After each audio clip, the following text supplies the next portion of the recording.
दोस्तों, स्वागत है आपका कॉमिक्स टाइम्स में। और आज हम शुरू कर रहे हैं यम की तलवार का दूसरा भाग। यहाँ तक की कहानी हम पहले भाग में ख़त्म कर चुके हैं दोस्तों। चलिए शुरू करते हैं दूसरा भाग यम की तलवार का। और नष्ट हो गया बड़ाम। जैसे तेरे अस्त्र के टुकड़े हवा में लहराए हैं, ठीक वैसे ही तेरे शरीर के टुकड़े भी हवा में लहराएंगे। ओह, यम की तलवार के वार से बच नहीं सका तू। तेरे हर वार का जवाब है मेरे पास। भयंकर युद्ध चल रहा था असुरा राज और भुजंग के बीच में, और कोई भी हारने को तैयार नहीं था टना। तब महाबली भुजंग ने किया फौरन एक निर्णय। अब इसे किसी तरह अपने जाल में फंसाकर नरक के चक्रव्यूह तक ले जाना होगा। तुरंत ही मौत निकलकर आगे बढ़ी यम की तलवार से, जिसे असुरा राज ने बेहद फुर्ती से बचाया अपने आप को, और इसके बावजूद भी जा फंसा यम की तलवार के जाल में।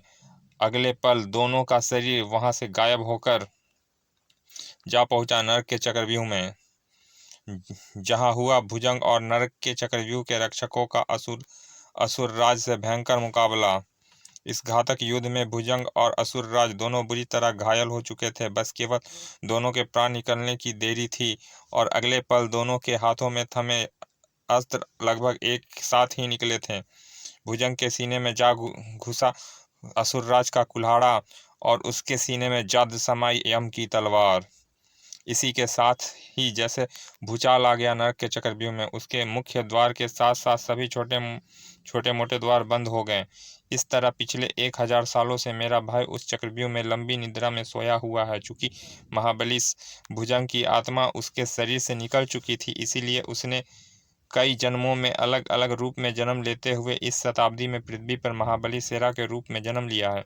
क्योंकि वो पिछले जन्म का महाबली भुजंग है, इसलिए नरक के चक्रव्यूह में वही घुस सकता है, और असुरराज को जीवित करने के साथ साथ यम की तलवार भी हमें लाके दे सकता है।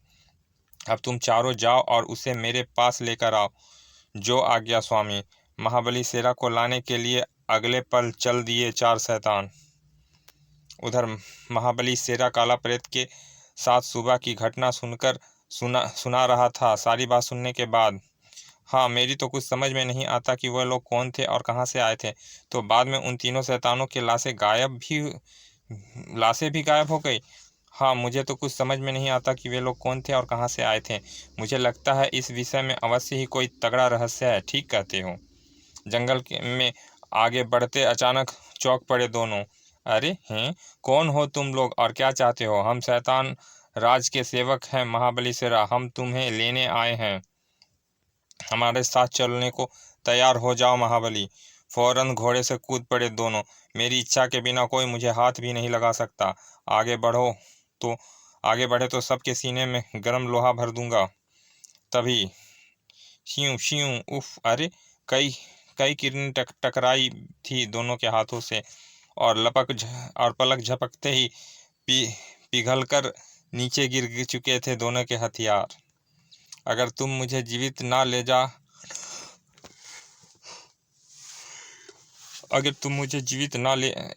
ले जाना होता तो तुम्हारे अस्त्रों की जगह तुम्हारे शरीर पिघल रहे होते इस वक्त। ओह, बंदी बना लो इसे। चारों आगे बढ़े। इसी पर लहराया हवा में काला प्रेत का शरीर। मेरे होते कोई शेरा को छू भी नहीं सकता, लेकिन पहुंच नहीं पाया वह उन तक, क्योंकि दूसरे ही क्षण, ओह, बेहोश होकर नीचे जा गिरा काला प्रेत। उधर चारों शैतान बढ़ रहे थे शेरा की तरफ। महाबली शेरा, तुम्हें हमारे साथ चलना ही होगा। उसी पल शेरा ने वार कर दिया। मुझे ले जाना इतना आसान नहीं है कमीने। तड़ाक, नीचे गिरी तलवार को फौरन उठा लिया शेरा ने।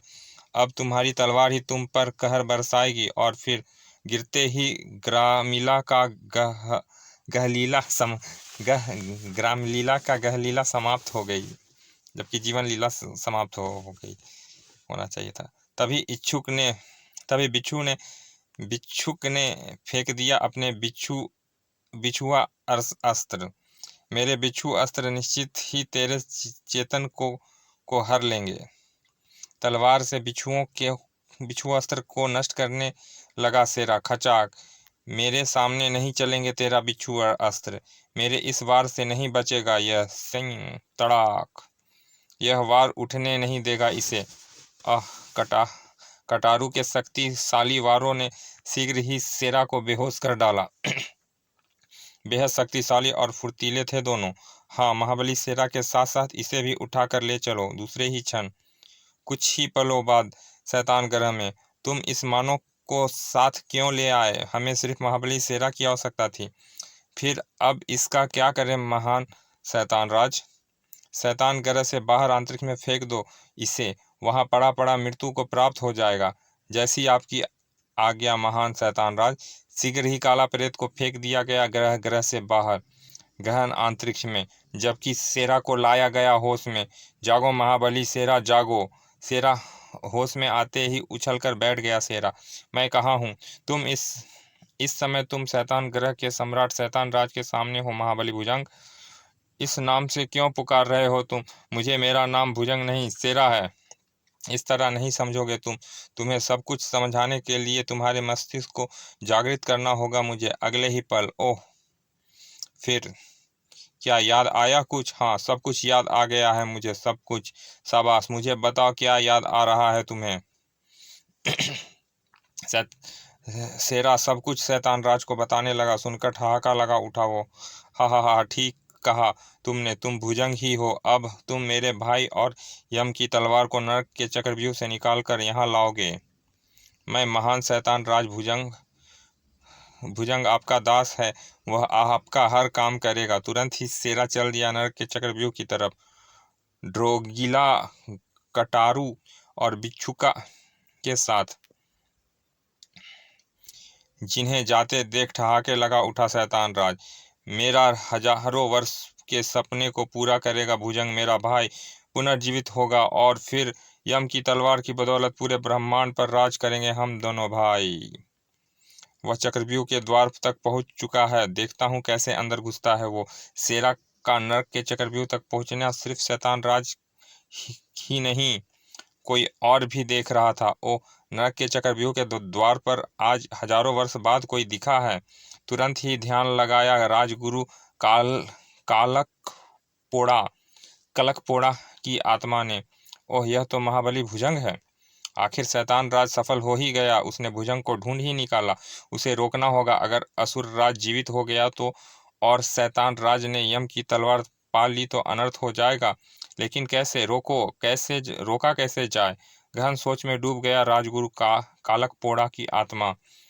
बहुत सोचने के बाद निष्कर्ष निकला एक हल। अब तो इस समस्या का एक ही हल है कि किसी ऐसे मनुष्य को तलाश किया जाए जो महाबली भुजंग जैसा शक्तिशाली हो। लेकिन यह बड़ा दुष्कर कार्य है। इतने कम समय में ऐसा मनुष्य को कहाँ खोजा जाए? तभी उस मनुष्य को खोजने कहीं नहीं जाना पड़ेगा गुरुदेव, मैं उसे लेकर स्वयं ही उपस्थित हो गया हूँ। सिंगालू, यह तुम किसे साथ ले आए हो? कौन है यह? यह वे मनुष्य है गुरुवर जो आपकी समस्या का समाधान करेगा। हम समझे नहीं। मैंने अपनी दिव्य दृष्टि से इसका निरीक्षण किया है गुरुदेव। इसका नाम काला प्रेत है। यह अत्यंत बलशाली और विलक्षण बुद्धि वाला मानव है। लेकिन इसे तुम ले कहाँ से आए? शैतान ग्रह की सीमा से भ्रमण करता हुआ मैं उधर से गुजर रहा था कि मेरी नज़र इस पर पड़ी। यह मनुष्य यहाँ कैसे आया? मैं तेजी से इसके पास पहुंचा और अपनी दिव्य दृष्टि से इसके जीवन के बारे में जानने की प्रयत्न करने लगा। फिर जल्दी ही अपने काम में सफलता प्राप्त की मैंने। ओह, तो इसका नाम काला प्रेत है। पृथ्वी पर सोने के जंगलों में अपने मित्र महाबली शेरा के साथ रहता है यह। लेकिन इसका शैतान ग्रह की सीमा के बाहर पाया जाना किसी बहुत बड़े घोतक षड्यंत्र की घोषणा लगता है। फौरन अपनी दिव्य दृष्टि खोल दी मैंने। पता करना चाहिए क्या चक्कर है।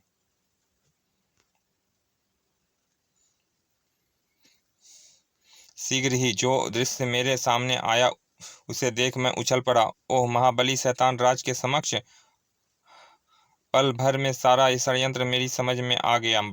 महाबली भुजंग हो तुम? ओह, इसका मतलब शैतान राज कोई षड्यंत्र रच रहा है। मुझे इसकी सूचना तुरंत गुरुदेव को देनी चाहिए। इस तरह इसे लेकर मैं यहाँ आ पहुँचा और यहाँ आपके विचार सुनकर मुझे लगा कि अनजाने में मैं एक बहुत ही महत्वपूर्ण व्यक्ति को ले आया हूँ। यह तुमने बहुत अच्छा किया जिंगालू। इसे तुरंत होश में लाओ। इसे तुरंत होश में लाइए गुरुदेव। होश में आते ही हैरान हो गया काला प्रेत। आप कौन है आप? ओह, तो अपने ही अपनी शक्तियों के बल पर मुझे और शेरा को अपने पास बुलाया है। वैसे कुछ नहीं है पुत्र, जैसा तुम समझ रहे हो। मैं तुम्हें सारी बात समझाता हूँ। फिर राजगुरु कलकपोड़ा की आत्मा ने काला प्रेत को सारी बात बता दी। सुनकर दंग रह गया काला प्रेत। नहीं, ऐसा नहीं हो सकता। किसी गलतफहमी में मत पड़ो। ठीक वैसा ही है पुत्र जैसा मैंने वर्णन किया है। ओह, इसका मतलब शैतान राज शेरा के बल पर अपने भाई को जीवित कर यम की तलवार पा लेगा। हाँ, लेकिन तुम चाहो तो ऐसा नहीं हो सकता। मैं भला कैसे रोक सकता हूँ उसे?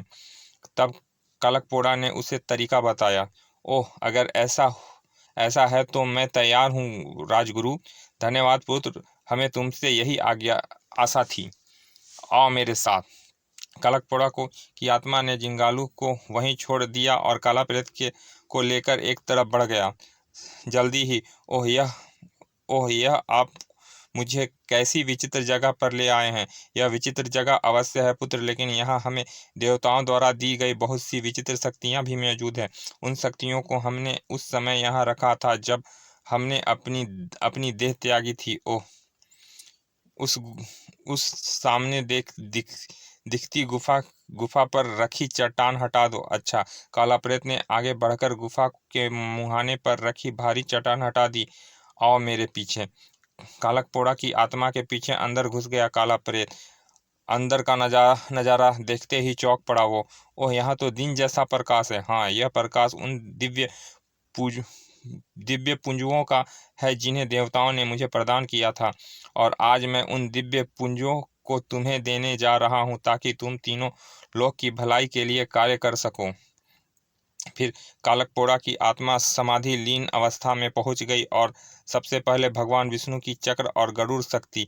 तुरंत ही दो प्रकाशपुंज लहराए और समा गए काला प्रेत के शरीर में। ओह, अब भगवान शिव की नाग और इंद्र का वज्र शक्ति और अग्नि देवता का ज्वाला भगवान की अमृत शक्ति, जब सारी शक्तियों का काला प्रेत के शरीर में समा गई, तब अब तुम अधिक शक्तिशाली हो पुत्र। अगर तुम सही समय पर अपनी बुद्धि का इस्तेमाल करो तो सफलता अवश्य तुम्हारी कदम चूमेगी।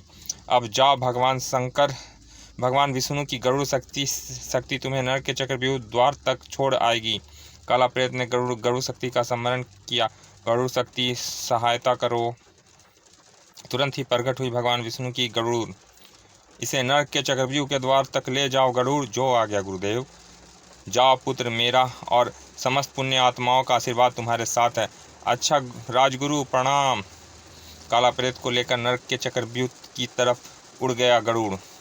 कुछ ही पलों बाद, यही नरक का चक्रव्यूह है, आगे का रास्ता तुमने सवय पार करना है। इतना कहकर गरुड़ फिर काला प्रेत में समा गया। चक्रव्यूह के द्वार की तरफ बढ़ा काला प्रेत। ना जाने शेरा कहाँ पहुँचा गया होगा चक्रव्यूह में। उधर शेरा, इस चट्टान को हटाने के बाद हम चक्रव्यूह में प्रवेश कर जाएंगे। पीछे हटो, मैं हटाता हूँ इसे यहाँ से।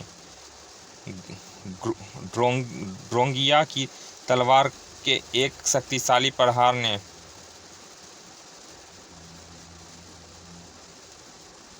पत्थर को चकनाचूर कर दिया। विशाल, थोड़ी कटी हुई है दोस्तों, तो मैं मिला जुला कर पढ़ रहा हूँ। विशाल लेकर वहाँ विस्फोट से पैदा हुआ रिक्त स्थान से जो भी विशाल होकर वहाँ विस्फोट से पैदा हुआ रिक्त स्थान से नीचे झाँका महाबली शेरा ने। उस फर्श पर तो भयंकर सांप और बिच्छुओं ने अपना राज जमाया हुआ है। फिर ओह, इसका मतलब हम चक्रव्यूह में आगे नहीं बढ़ सकते। ऐसी कोई बात नहीं है। ऐसी कोई भी मुश्किल महाबली भुजंग को तिलिस्म में घुसने से नहीं रोक सकेगी। अगले पल शेरा ने 3 मसाले नीचे फेंक दी। फलस्वरूप अपने साथियों के साथ शेरा नीचे कूद गया। अब सारे चारों तरफ से गिजबिजाते सांप और बिच्छुओं के बीच धीरे घिरे खड़े थे। अगर यह आग चारों तरफ फैल जाए तो इस संकट से छुटकारा मिल सकती है।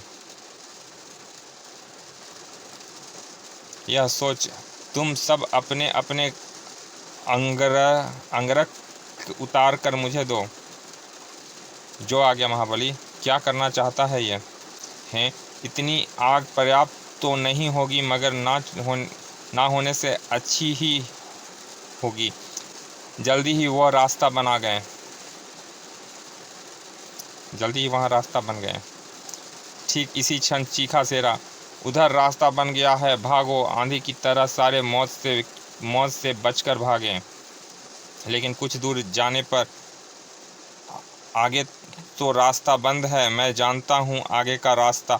बेहद फुर्ती से अपना खंजर बाहर निकाला शेरा ने और घोंप दिया मूर्ति की आंख में। तेज गड़गड़ाहट गूंजी और सामने की दीवार दो भागों में बढ़ती चली गई। गड़गड़गड़, ओह रास्ता आओ। चारों उस रास्ता में घुसते चले गए, जबकि तहखाने के ऊपर पहुंच चुका था काला प्रेत।